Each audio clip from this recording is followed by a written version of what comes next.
Gangster विकास दुबे के खात्मे के बाद उसके गांव बिकरू में भी पुलिस का एक्शन शुरू हो गया है। आज पुलिस गांव में घूम घूम कर मुनादी कर रही है। पुलिस अनाउंसमेंट कर रही है कि किसी के भी पास अगर लूटे हुए हथियार हो तो फौरन जमा कर दे, वरना सख्त कार्रवाई होगी। बिकरू गांव में आज रैपिड एक्शन फोर्स की तैनाती हो गई है। आपके मन से वो भय खत्म होना चाहिए।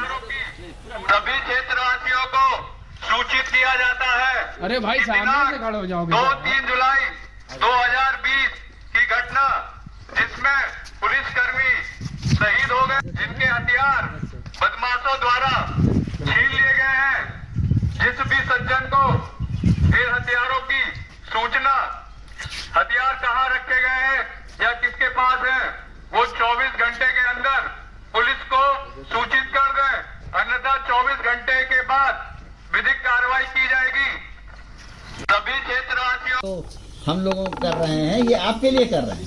आपके मन से वो डर खत्म होना चाहिए, आपके मन से वो भय खत्म होना चाहिए, ठीक ना? हाँ बिल्कुल, कोई घबराने कोई डरने की जरूरत नहीं है। और न किसी राजनीतिक आदमी से, न किसी पुलिस वाले से, न किसी प्रकार के किसी और आदमी से। अगर आप पे कोई दबंगाई चलाता है, कोई कुछ करता है तो आप बताइए। देखिए, हम जो बने हैं, हम कोई अमेरिका और रसिया के तो है नहीं, हम आप ही के बच्चे हैं, है ना? हम भी किसी के बच्चे हैं, आप लोग भी किसी के बच्चे हैं, सब लोग परिवार के ही हैं। ऐसा तो नहीं कोई दूसरी जगह से आया है। हमारा, हम लोगों का जो प्रयास है, हाँ सही है, आपको ये है कि गांव डर से बाहर निकालना। हाँ, आप डरिए नहीं, आप बताइए किसी ने गलत किया है उसके लिए प्रार्थना। चलते सीधे शिवेंद्र यहीं पर मौजूद है बिकरू गांव में। शिवेंद्र, देखिए खौफ इतना ज्यादा है कि पता है विकास दुबे का एनकाउंटर हो चुका है, मर चुका है विकास दुबे, लेकिन अभी भी पुलिस को लोगों के पास जाकर बताना पड़ रहा है, समझाना पड़ रहा है कि किसी के पास हथियार है तो उसकी सूचना दीजिए, वापस कीजिए और बेखौफ होकर रहिए।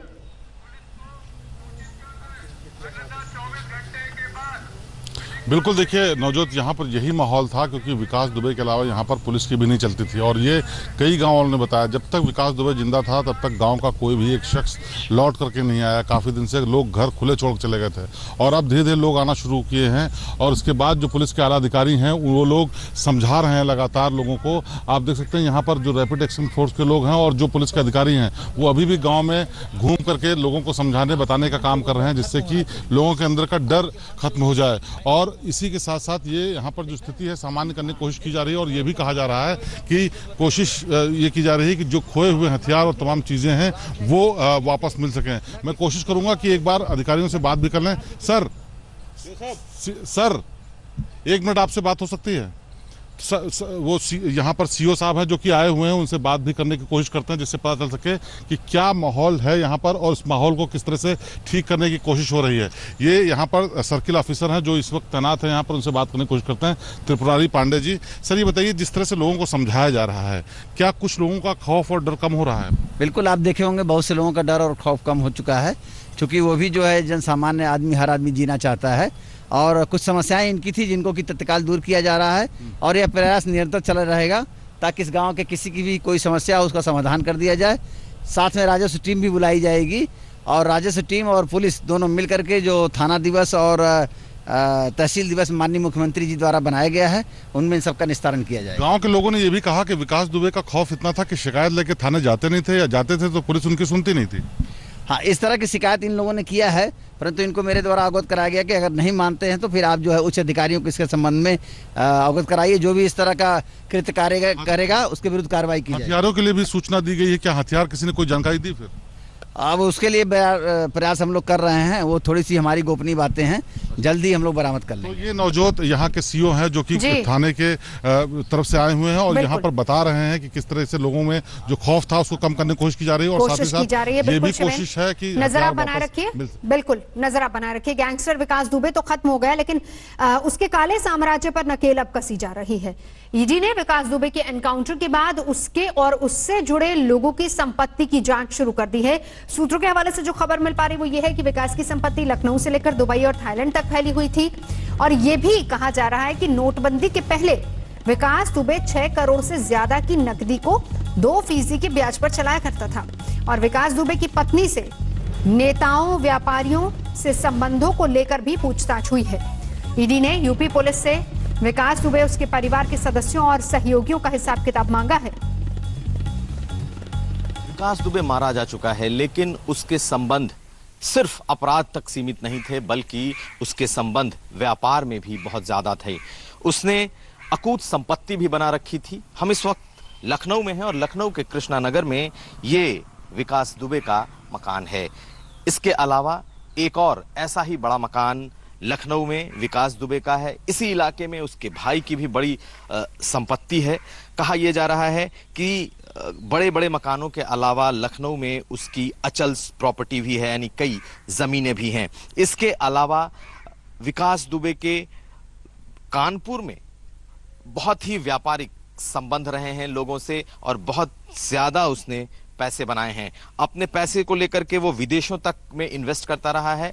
ईडी जांच करने जा रही है इस पूरे मामले की। बकायदा उसकी चिट्ठी भी आ चुकी है और ईडी को जो जानकारी मिल रही है, अगर हम बात करें उससे संबंधों की, तो कल से जो अभी तक पूछताछ हुई है उसमें यह भी पता चला है कि दुबई से लेकर के थाईलैंड तक में इसकी संपत्तियां हैं। बेटा विदेश में पढ़ता है और कानपुर के बड़े व्यापारियों के साथ भी इसके संबंध हैं। सूद पर पैसे चलाए जाते रहे हैं और साथ साथ जय वाजपेयी जो कि उसका बिल्कुल दाहिना हाथ है, उसने इसके पैसे को, खासकर नकदी को, सूद पर भी इन्वेस्ट कर रखा है।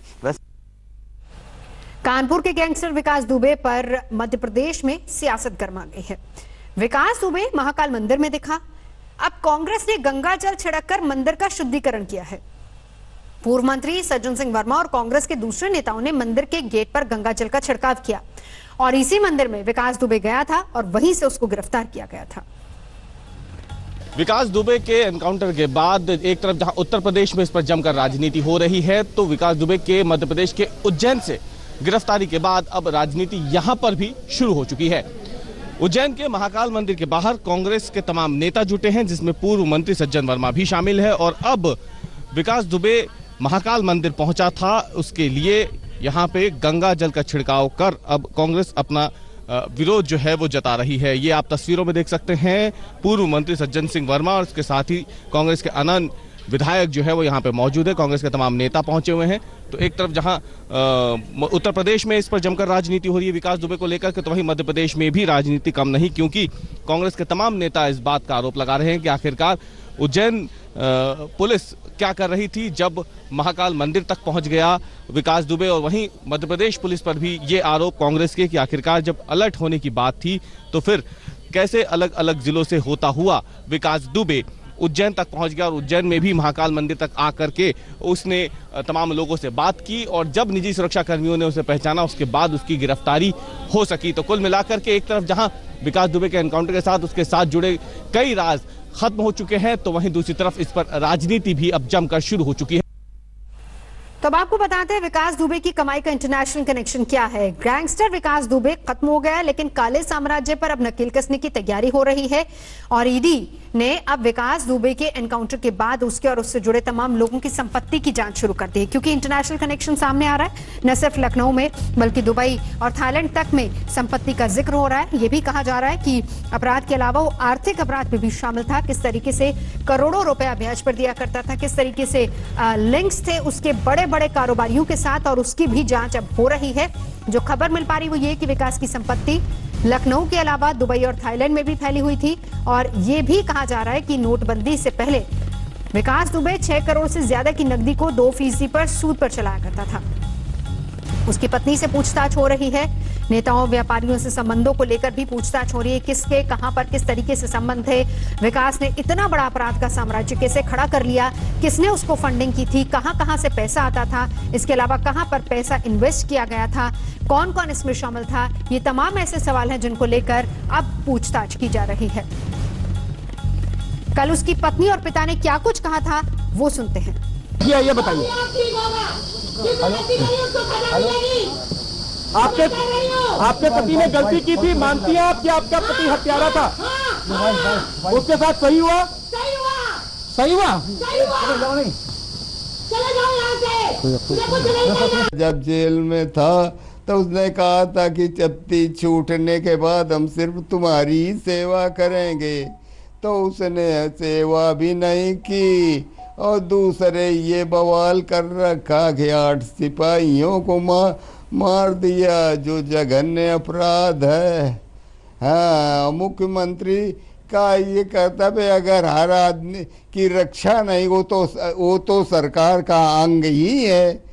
तो मान लो जब तुम दीवार में सर दे मारोगे तो सर फूटेगा, दीवार थोड़ा गिरेगी।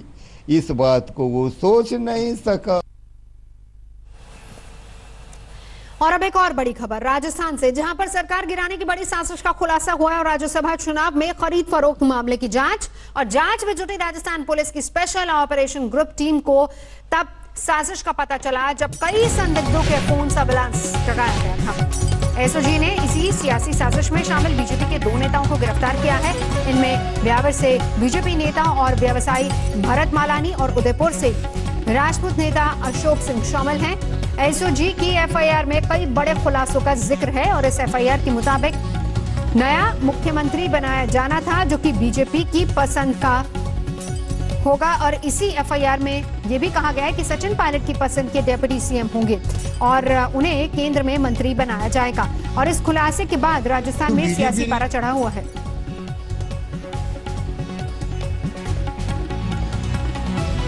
मानवता और इंसानियत की सारी हदें पार तोड़ दी है,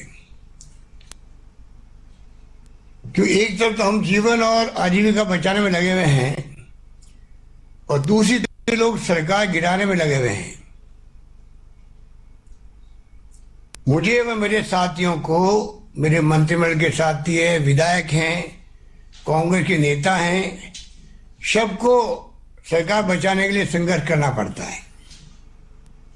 हमारा ध्यान पूरी तरह कोरोना की जंग में होना चाहिए और उसी में हम लोग लगे हुए हैं। रोज हम रिव्यू मीटिंग करते हैं, वीसी करते हैं। पूरे राजस्थान के हर वर्ग से हमने वीसी करी है और ये लोग सरकार कैसे घिरे, किस प्रकार से तोड़फोड़ करे, खरीद फरोख्त करे, ये तमाम काम में लगे हुए हैं। कुमार जयपुर से हमारे साथ जुड़ चुके हैं। शरद, ये खुलासे पहले भी हो रहे थे और अशोक गहलोत मुख्यमंत्री पहले ही बात कह रहे थे कि इस सरकार गिराने की कोशिश हो रही है। अब एसओजी की एफआईआर, क्या कुछ है इसमें?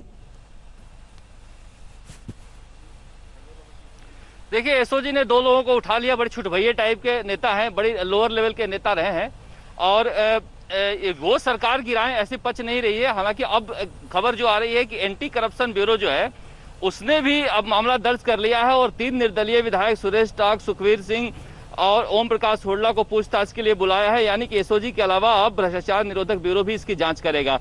कुल मिलाकर देखिए, ये झगड़ा सचिन पायलट और अशोक गहलोत का है, जिसमें हो सकता है कि बीजेपी ने सरकार बनाने की कोशिश की हो, लेकिन कुल मिलाकर अशोक गहलोत ने अभी जो चोट की है सचिन पायलट पर, उनको प्रदेश कांग्रेस अध्यक्ष के पद से वो हटाना चाहते हैं, क्योंकि आगे मंत्रिमंडल में फेरबदल है, पंचायत के चुनाव है, नगरीय निकाय चुनाव है और राजनीतिक नियुक्तियां हैं, तो हमेशा के लिए सचिन पायलट का कांटा हटाना चाहते हैं और ये ऐसी चाल चली है जिसमें आप पढ़ेंगे तो साफ नजर आएगा।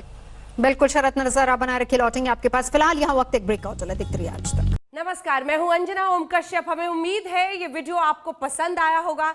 लेटेस्ट खबरों के लिए यूं ही देखते रहिए आज तक और इस वीडियो के पसंद आने पर लाइक, शेयर एंड सब्सक्राइब करना ना भूलें।